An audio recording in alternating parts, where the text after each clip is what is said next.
Hello, and welcome to another edition of the SEANC View Podcast. For those following along at home, it's February 18th, and we are no closer to knowing what Bitcoin is.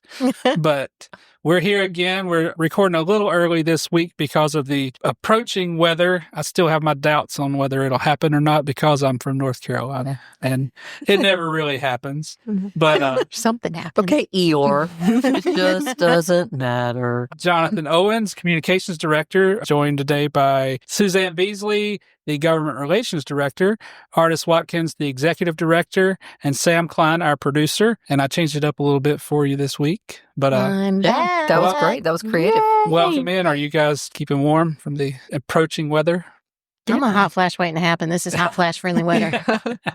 I feel like it wasn't that cold this morning. Oh. I came in without a jacket. I was good. See, that's why I have doubts. It's always like, oh, we're going to get so much snow. And then it's like 42 degrees and we don't get snow. I mean, I know that the temperature is like freezing temperatures. However, it's just not windy or it doesn't feel like it's freezing. But for this part of the country, I was always told our best chance of snow isn't when it goes down to 20. Yeah. Yeah.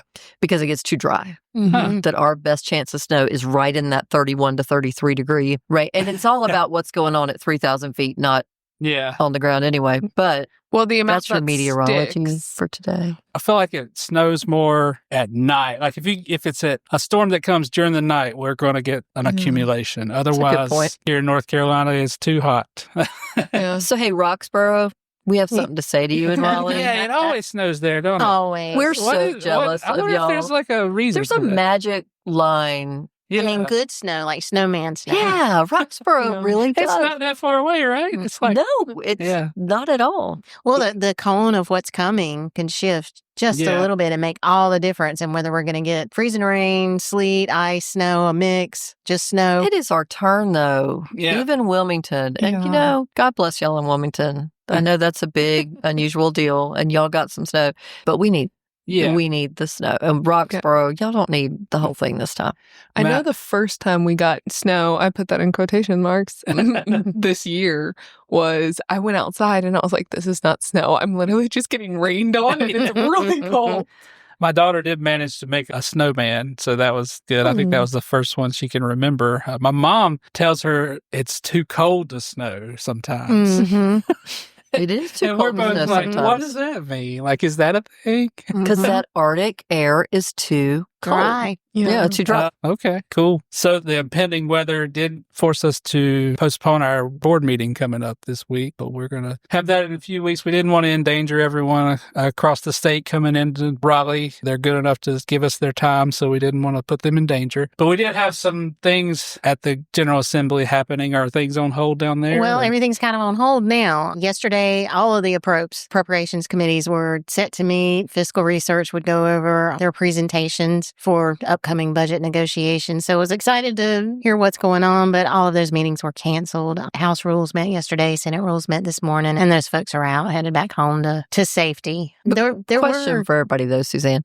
So I was reading that Governor Stein kind of previewed a little bit what he was hearing about the potential for what the revenue forecast was going to look like, basically, and that they anticipate that the fiscal year revenue will be a little bit above the forecast. Not enough, like it was like, $500,000 or $500 million, $500 million. So not enough to do tremendous things, but to do things. But that afterwards we would face what he described as, and we've heard it described this way before at the legislature, a fiscal cliff in the years out from that, based on a variety of factors all coming together. So are you hearing anything at the legislature to indicate, for this year things are stable?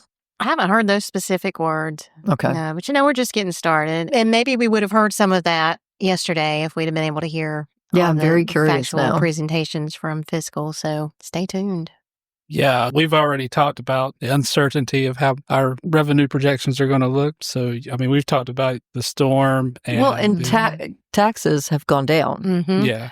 Every year for the last few years. So the question is, how much does that impact, since that's your chief source of revenue as a state? What's that going to do? I know I've said this before, but, legislators are still going to have to address the issues that were there before Helene, which is still pay raises, something in the pockets of retirees, the state health plan, my God. All of those things are still here. and have to be addressed. So good if the revenue is a little up this year to go ahead and address that, but it may be problematic going forward. So Governor Stein said on Friday, Valentine's Day, that doesn't have anything to do with Valentine's Day, but that was the date. You're just a romantic, John.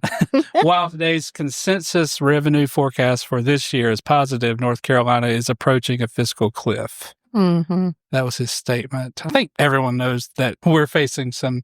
Well, you can't keep pulling in less and having to do more at a higher cost because everything obviously costs more. Mm-hmm. Just by virtue of time marching on. And then a number of things at play at the federal level are going to push cost increases down at the state level. We're already seeing that. So I think that's a pretty good forecast. That's a common sense forecast for sure. So you can see one side saying this is because these tax cuts are going to mean lower collections, while on the other side, we have this possible DOGE type cut plan that may come out. Yeah, so Representative Torbett's one of the chairs of that committee. He's super excited about it. I've been following his commentary on X, also known as the Twitter, still here in this building. Who's, other than Representatives Torbett and Kidwell, have they appointed anybody to this yet? So Speaker Hall created a new select committee. The Select Committee on Government Efficiency. I think John just dubbed that SOGE. Yeah, we'll call that SOGE. It doesn't have a little dog mascot, I don't think. But what are some of the aims of that committee? I guess it would be SCOGE. Oh, it would be Committee SCOGE. Oh, that's got possibilities. That has a better ring to it. Yeah. All I'm thinking of is Scrooge. I mean, obviously, taxpayer issues. DEI, I think, is on the list. Yes. Speaker Hall put out a press release about this Select Committee on Government Efficiency that said the panel will look at policies on diversity, education, and inclusion, excess state property, and potential wastes of taxpayer dollars. So that's pretty broad, huh? Yeah, I don't know exactly what the look at policies on diversity, equity, education, and inclusion. Diversity, education, and inclusion. Okay. Usually it's equity. So equity, that threw me. Excess state property. That one always gets a lot of attention because excess state property, who's your buyer going to be, is always, we've been around there a long time and that's always becomes a question. Who's the buyer for the property going to be? Yeah. How do you make sure you get enough for it? And then potential wastes of taxpayer dollars. Top of the list right there. Yeah. We got lots of suggestions of things too. Yeah, we had a whole report a few years back about possible savings that, and maybe we can update that and get that back out. But share that info. We should update that anyway. It was a good report, and I think legislators received it well. But sadly, I think a lot of it would still be same content. Same, There'd be some new things, but over the years, we've heard about these DOT contracts. Mm-hmm. And I know that we've asked legislators to ask in committee, hey, we're hearing from employees that say they've seen contracts to private contractors. When you see people working on the roads and you see a ton of trucks, sometimes people get upset. State employees aren't doing anything, but you'll see every kind of name on these trucks because most of it, we've downsized DOT so much over the years. Yeah. Most of that's bid out to contract, and that's all well and good, except we've heard over the years, and legislators have too, from people who work there, that these contracts have some crazy stuff in them that are super, super excessive and really grossly enrich people in some cases in ways that would make taxpayers fume. Sounds like the state health plan and the retirement system. Right. The same fights we're having there. Right. And then super secret contracts that nobody can see. So we don't know what we're paying. Taxpayers are paying for that. And they don't know what they're paying state for. Contracts. Yeah. And had somebody actually look at them. Oh my goodness. Ton of money. Yeah. So I guess we're at the beginning stages, obviously, with all the revenue talk and everything. We're still far from a budget. Oh gosh, yeah. Yeah. So a lot to find out. Well, I mean, I think that we've been clear that the idea of looking into turning over every stone in state government, and I think the Select Committee on Government Efficiencies, I think it's said state and local government. I'm not sure how that'll work, but I guess it would have to be limited to the money state sends to locals. But we have said publicly, look, that's not a bad idea. But whether or not you're buying a certain number of pens for a $40,000 employee to use is what we fear everybody's going to look at, Yeah. And in this case, it really is one where the pencils and paper clips aren't going to get you there. You need to start with the hundreds of millions and even billions. Contracts. And that is in the contract. So we're really excited they're doing it. We've been waiting for years and years and years for somebody to do something like this.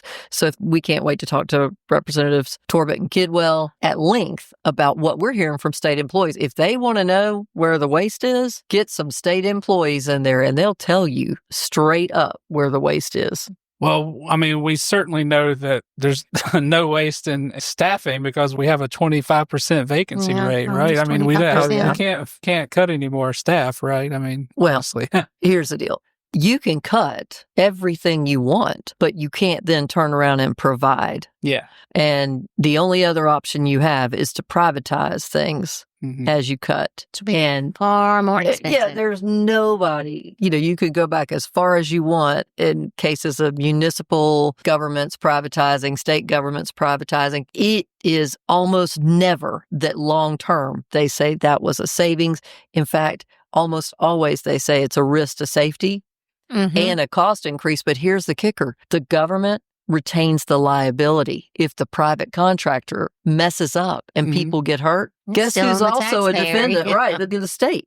So taxpayers pay for the goof ups. They just can't control the employees. You think about like something like private prisons too. That just seems like a recipe for disaster. Well, I mean, we've been there, done that. We've done it in North Carolina. Back into the state prisons too. And we have some privatization in the prisons right now. Certain aspects of it. I mean, say what you want about a prisoner, but you are responsible for them. You are. I mean, you're holding them against their will. You are responsible for human lives, and the human lives of the staff as well. Yeah. And that's staff's big argument, always has been. If I go in to fix something in the prison to do maintenance and I leave a screwdriver behind, it's just a mess up. And I'm not necessarily from that area. I don't know everybody there. It's a different duty of care, that you're going to have. If it's your neighbors that you're working with and your cousins and, in these rural communities where some of these prisons are, people don't just know each other from way back. Yeah. Oftentimes related by marriage, or the duty of care is much bigger. They have a sense of responsibility to their coworkers that you just wouldn't get when you're doing it because you're paid by the job. And you're probably not going to get some sort of new AI software to protect your prisons, right? Have any of you guys ever watched Orange is the New Black? Yeah. Yes. No. So I started that. I got it like 4 seasons in and I just couldn't do it anymore. I got tired of it. Did they I privatize feel like, it? and it really encapsulates what happens when you privatize, because then they no longer had workers who cared about the prisoners. You no longer had them. Or the staff. Yeah, and they weren't trained properly. They were retired military who was using force and not understanding that this is a different situation than what they were in. And your job is to run prisons for profit.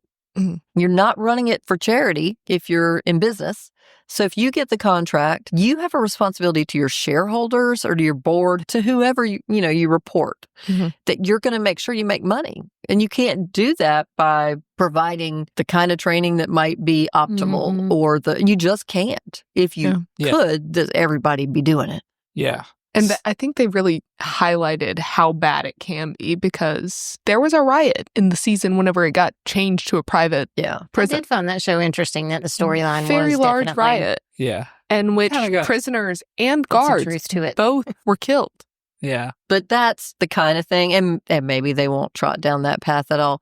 That's the kind of thing in the past when we've seen, we're going to streamline things. First thing anybody thinks is we're going to do more contracts, when in fact, nobody's ever looked at these contracts. So bringing it back full circle, thank heavens, somebody's finally going to look at these contracts and let the public know. Yeah. And we're going to be the first in line to see. Yeah, I'm actually excited about this new committee. Anything else? There were a couple of bills filed that I thought were interesting. House Bill 124, adopt the official state cookie. That's going to be a knockdown, drag-out debate. Do you remember the fruit? Well, that's true. Maybe it was the language says the Moravian spice cookie. Oh, I love those so much. I mean, who doesn't? They're so I've good. never heard of those. That's the only reason I went to the fair. They melt away in your mouth. You go to the never heard of those. Oh, they're like super so thin. Wonderful. They're so good. So good. I'm also not a big cookie person. I like making chocolate chip cookies every now and then. I do see some argument. I see some floor debate coming. It will be no matter what. Snickerdoodle, y'all, come on. I was going to say, the Snickerdoodle was the official cookie of lunchrooms. And you'll have some contingents for like various fruits Oh, in it'll the be out of state. control. Yeah. It'll be out of control. It's going to be hysterical. I'm going to watch it. Yeah, something on Big light. Strawberry's And going to then- get involved. Yeah. Big strawberry. Bring on I the feel like the sweet strawberry. potato's going to get involved Yeah. too. That's The a big pork one. industry. Lord. Bacon cookies. Sweet and savory. If you I don't watch hate the that. baking shows, Pork crackling the cookies. people, I'm telling you, the way to advance on these baking shows, should anybody ever go on one, slap some Bacon on it, and yeah. what you do. They love it. Maple bacon. I love Bacon it. makes it better. And also House Bill 125, Adopted Star. Is there a Moravian star? Apparently so. Apparently so. This is impressive. The Moravians are on the move. And Is Dave Falwell behind this? Maybe from up there. No, he's in not Moravian, He used to though. He's work from at Old there. Salem or something. no, his wife volunteers at He's a Old Quaker, Salem, right? but he's a He's a Quaker. Quaker. And Yeah, now- I see his fingerprints all over this.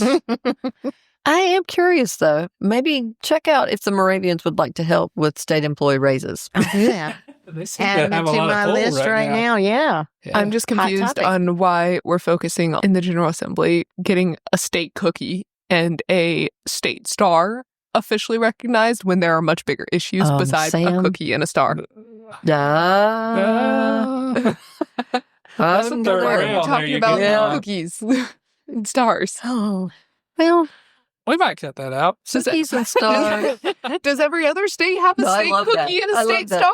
I mean, you know what? Probably. We don't want to upset. folks. Very likely. States like to have special things. If people want to come to North Carolina to get Moravian I spice always thought that cookies, the so. state dog Visit was. us.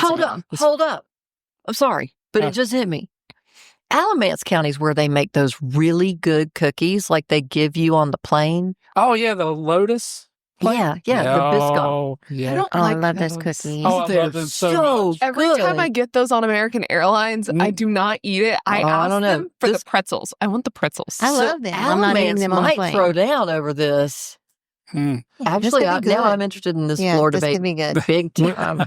We're gonna fill the gallery. Yeah. The cookie lovers. The gallery is filled with cookie lovers because us lobbyists like Speaking of, I have two thoughts. Then I always like the state dog, which is like the plot hound. Plot Hound. It's pretty cool. I'd never seen one of those It's before. not attractive, but it's very cool. Oh, I like hunting dogs like that. They're just Yeah. big They and have gangly. character. Yeah. They have character. I technically have a hunting dog.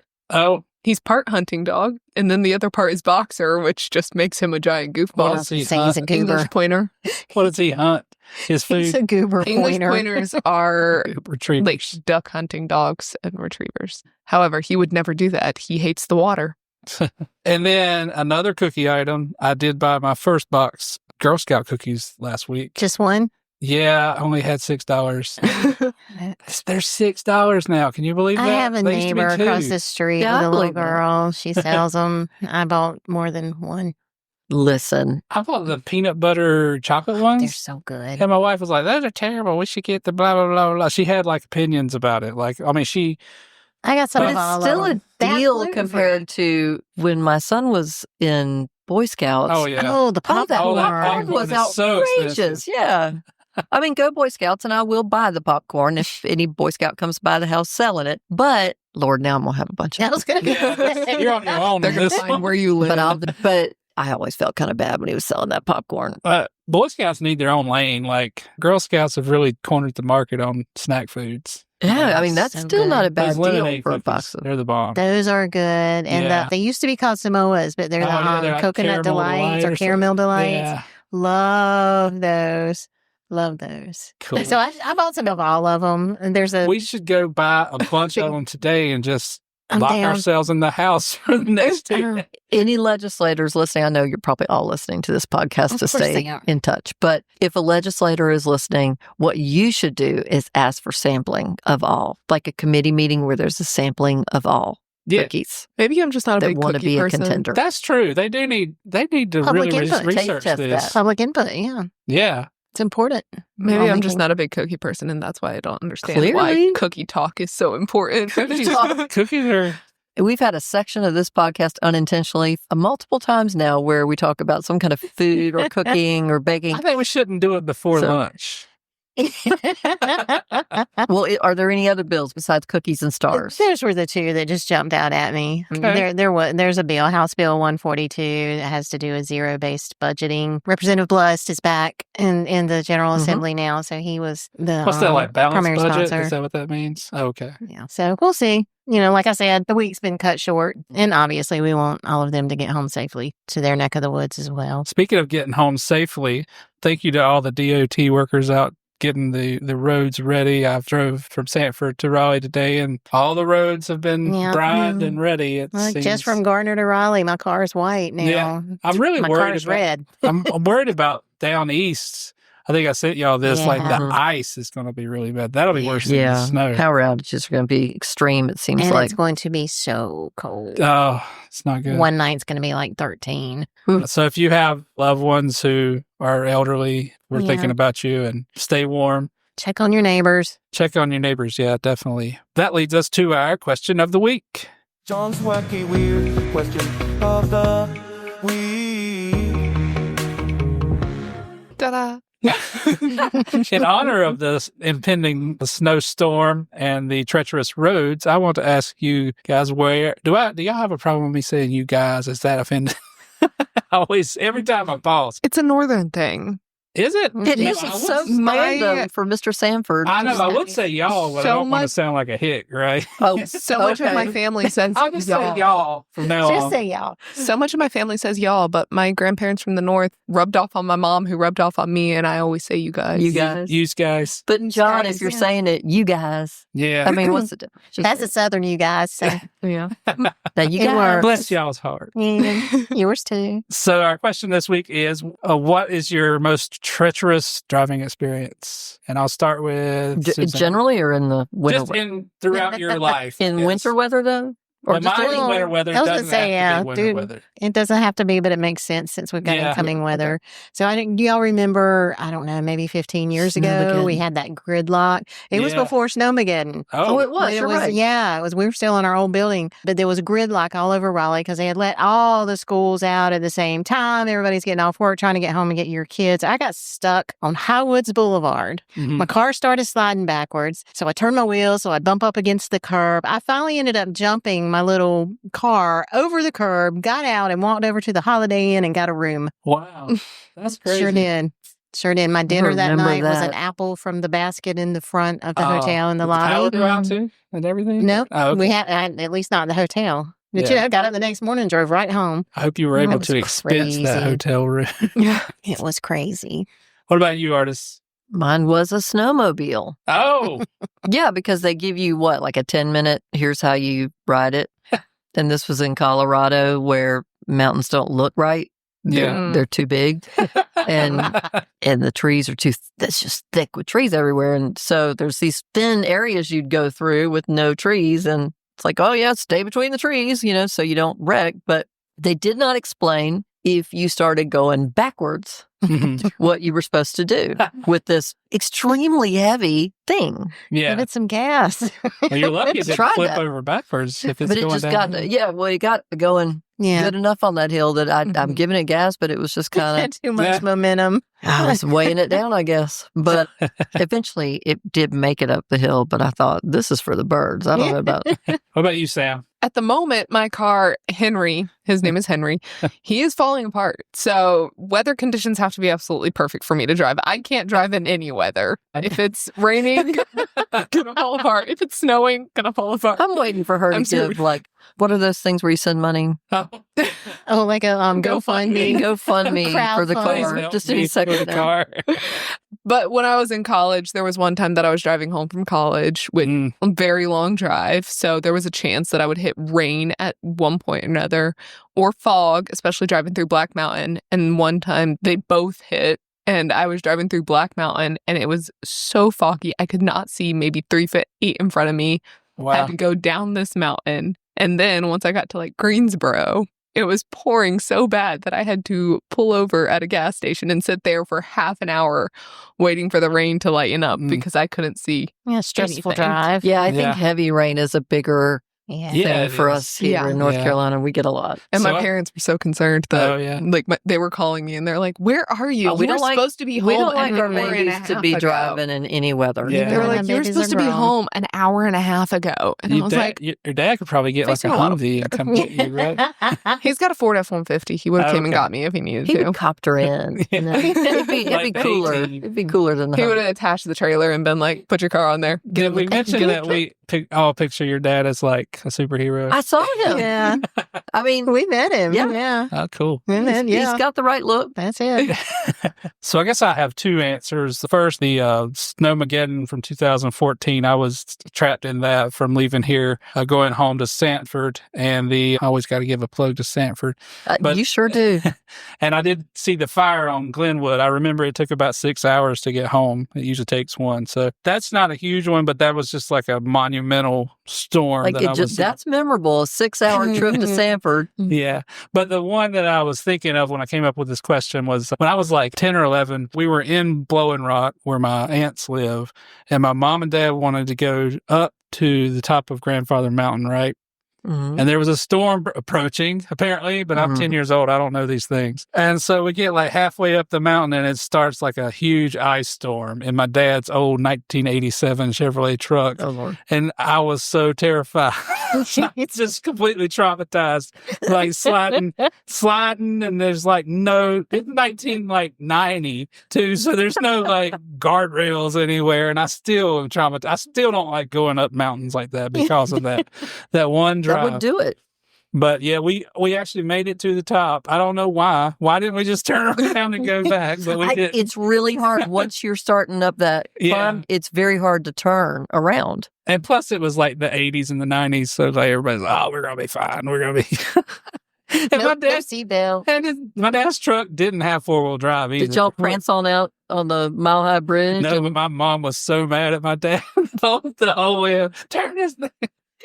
Oh, Get back to Sanford. Good time. I'm still traumatized by that. So that's question of the week this week. I guess we've created an email address for our members to contact us. We're going to call it podcast@scenic.org. If you have anything you want to contact us about, if you have any cost savings we can share with legislators who are doing the SCOGE effort, as we'll call it. Anything at all you want to contact us about, please email us at podcast@scenic.org. You're the Yeah. experts. Tell us where, because Yeah, I'm we'd love that fascinated when input. state employees tell us where there's waste. So, Yeah, I Or know. if you want to answer some of our questions of the week, we would love to hear your Yeah, answers. that too, yeah, that'd definitely. be fun. And we put this purposefully at the end of the episode, so you had to listen to it to get it the first time. So whoever sends us the first email gets a Scenic swag piece of some item with the Scenic logo on it, except Cliff Johnson. You can't get it. Because it's always first. Cliff, you have enough. It's like East Out. Thanks for listening this week, and we'll be back next week. Hey, Thank you. Roxborough, Yeah, enjoy the snow. Yeah. we're Had so coming to much fun. Roxborough. We're all coming. Come visit.